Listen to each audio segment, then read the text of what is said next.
1626年，西班牙的军队登陆基隆，到今已经是400年了。白灵市基金会和阳明海运文化基金会等单位发起一个全世界寄予基隆光配活动，有来自台湾、日本和美国这的作品的创作。最近开始展览嘛，会展览到5月。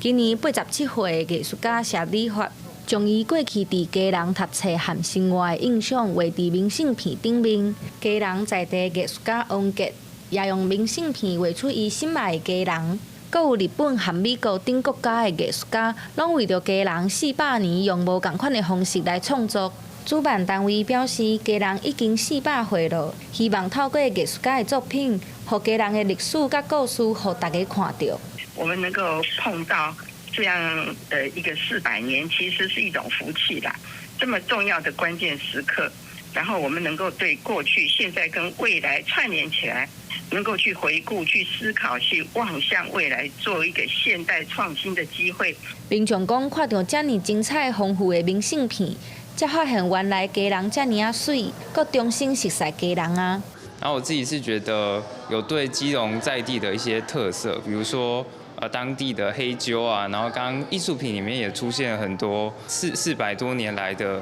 很多的文化的意象，所以我觉得还蛮值得来看的。惊讶说基隆有这样的风景跟样貌，不是只有台湾作家，还有其他国籍的作家画的图片，那感觉就是还蛮有